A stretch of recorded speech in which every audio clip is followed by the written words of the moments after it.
The following topic is sponsored by Medabrim Communications, broadcasting live from anywhere in Israel. This Kina speaks about the bittul of the mishmaros of kahuna. Obviously, this is connected to bittul hatamid and shivos of Tammuz, the whole inyan of karbonos. When Moshe Rabbeinu asked the Ribono Shel Olam to appoint a leader in his place, so the Ribono Shel Olam told him, Ad titzavuni al bonai, before you command me what to do for my children and appoint them a leader, titzavu bonai olai, tell my children what to do for me. And then came the whole parsha of the Tamid and the Musafim of Shabbos and Yontif. And the Medrash gives a marshal. There was a queen that was dying. She called her husband, the king, to her bedside, and she said, I want you to promise me that after I die, you will treat my children properly. And the king said, before you tell me what to do with the children, tell the children how to respect me and deal with me properly. Very difficult medrash. There's another medrash that the Ein Yaakov brings down in his Haggadah. He says he doesn't know the source of this medrash. The medrash says that the Chachamim were arguing, what is a pasuk kolel? Where's the one pasuk that encompasses the whole Torah? So one said, Shema Yisrael. The other one said, V'yohavta re'acha kamocha. And the third one said, Es hakeves echad taseh v'boker. And the medrash continues that one of the Chachamim got up and said, halacha, like the last Mandi Omer. What does it mean? What are these pasuk kolel? The tachlis of the Torah and mitzvahs ultimately is dveikus and kiruv to the Ribono Shel Olam. To be doma l'Hashem, as the Mesilas Yesharim and Derech Hashem say, and in that way be able to have an intimate relationship with HaKadosh Baruch Hu. There are many ways of achieving that. Bichlolus. Shema Yisrael is through emunah, seichel. Person can become close to the Ribono Shel Olam in seichel, emunah. V'yohavta re'acha kamocha, through mitzvahs beinorim lechaveiro, beinorim lemocho, klal godel b'Torah, mitzvahs are tzadsa, says the Marsha. Mitzvahs give you a connection to the Ribono Shel Olam. But the most direct way of having a kesher with the Ribono Shel Olam is karbonos.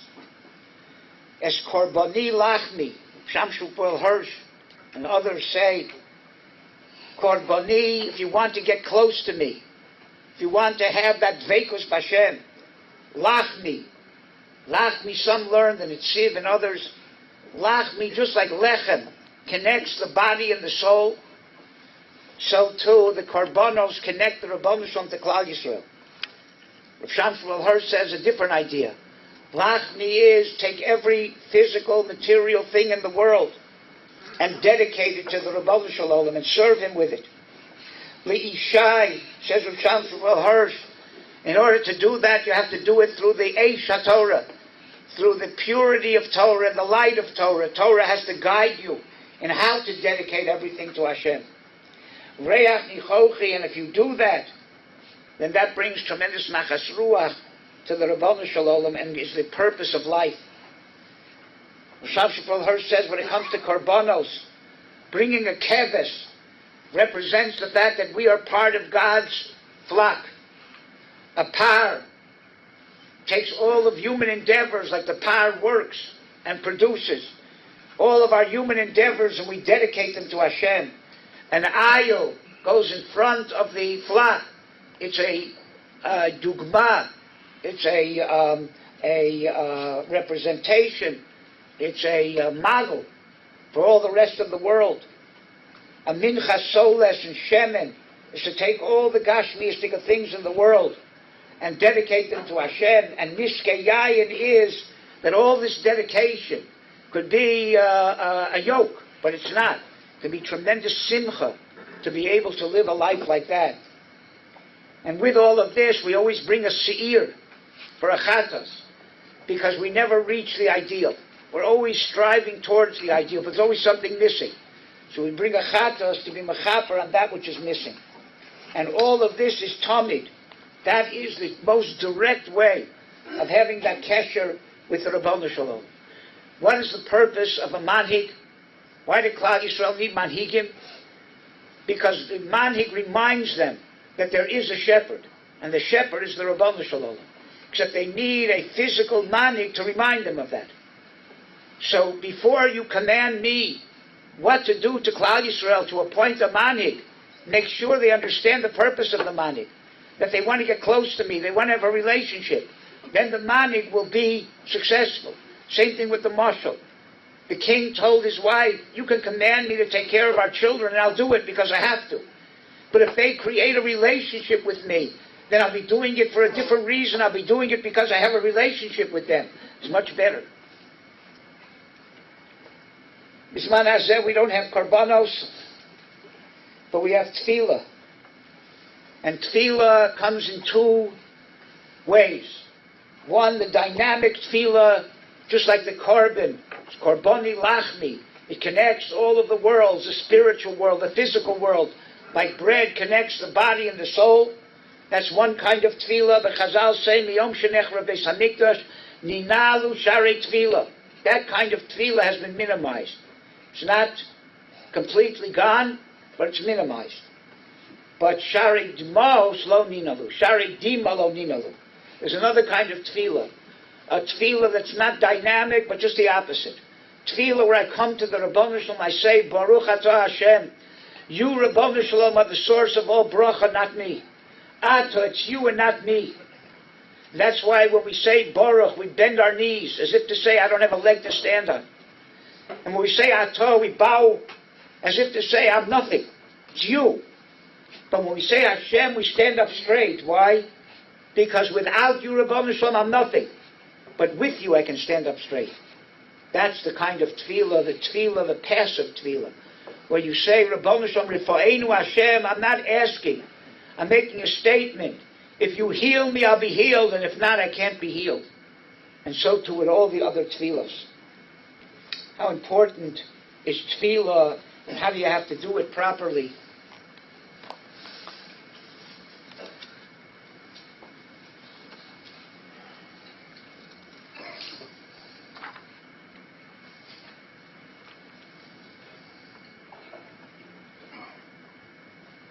Story is told from a person who survived Auschwitz. One day he was clearing one of the women's blocks of its garbage. A girl of about 15 approached him and risked her life because none of the women were permitted to communicate with members of the garbage battalion. He said, next time you come here, please bring me a sweater. It was September, the temperature in Poland was already getting cold. He understood the poor woman, just that uniform that they had in the concentration camp didn't keep her warm. So he scavenged around, finally found a sweater, was able to get back into the women's battalion, give her the sweater. She started crying. So I didn't ask for a sweater, I asked for a siddur. And I won't even take the sweater, because then you'll think that you at least did something for me. I need a siddur. Rosh Hashanah is coming up. We don't know the tefillahs. And we heard in the men's barracks there are siddurim and machzorim. Bring me something that we can daven on Rosh Hashanah. That's what's important to a person who appreciates what tefillah is.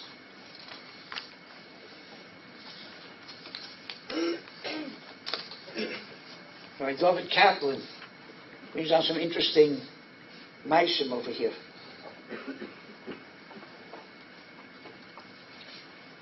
Rabbi Cheskel Abramsky would invest such tremendous energy in his davening that he'd be totally drained by the time he finished. A Talmud once saw him exhausted after davening. Would the Rav like me to bring him something to eat so he can regain his strength? It won't help, Rabbi Abramsky answered. Why not? The Talmud persisted. Because making a bracha also takes energy. So if we put our energy into tefillah and bracha the way that Rabbi Cheskel Abramsky did,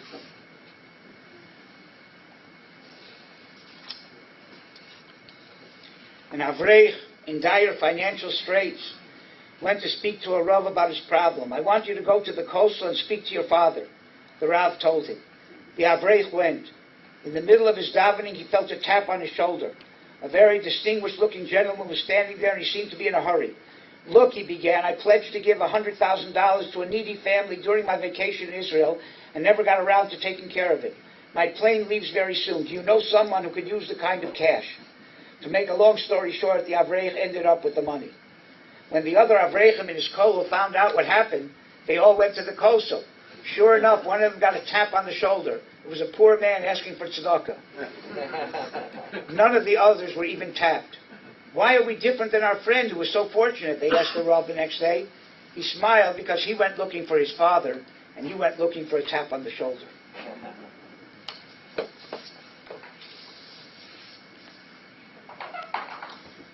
Rav David Feinstein was the great-grandfather of Moshe Feinstein. He was employed by a goy. One of the preconditions of the employment was that Rav David would have time off every day to daven. As time went by, the employer started getting frustrated that the Jew took time off every day to pray. One day, while Rav David was in the middle of Morah D'Asra, the goy snuck up behind him and shot a bullet over his head. Rav David was so completely absorbed in his davening that he didn't even flinch. You're lucky you didn't move, said the goy with a mixture of malice and admiration. If you had, I would have used the next bullet to kill you. Now I see you're truly a God-fearing man, and you were really praying.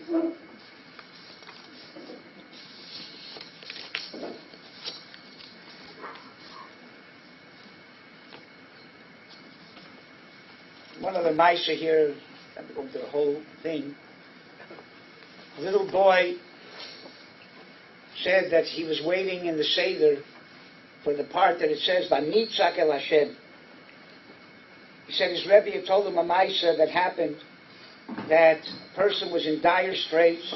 He was threatened that if he couldn't come up with money to pay for his rent or whatever, that he'd be pushed into jail. And when it came time in the Seder for Vanitzak el Hashem, he said it with such great kavanah that miracles happened. He was able to get the money for the rent or whatever in a miraculous way. And this little boy said he heard this Dvar Torah from his Rebbe, and he was kept asking, when are we going to get to Vanitza? And finally, they told him, now's the time. Gabriel put down his Haggadah, stood up on his chair, and closed his eyes tightly. Mr. and Mrs. Silver could see tears rolling down from the corners of her son's eyes. Their eyes, too, filled with tears. Soon Gabriel was sobbing loudly. Please, Hashem, he cried. Make my mommy all better. I need a mommy. Please take her sickness away. He covered his face and stood there for a very long time. This is what he heard from his Rebbe, that if you have kavanah by Vanitzak, that the Rebbe Shalom will give you Yeshuos. The rest of Pesach passed quickly. After Yom Tov, Mrs. Silver returned to the doctor. For the first time since she had taken ill, the tests showed that things were improving. The doctor was shocked. He could not understand how the situation had changed so drastically. But the answer was that a boy who believed that his tefillos could help, the Maisha, then the tefillos can make Yeshuos in Yiflos. Say this Kina, Eicha Yoshva, and remember the concept of korbanos and the concept of tefillah.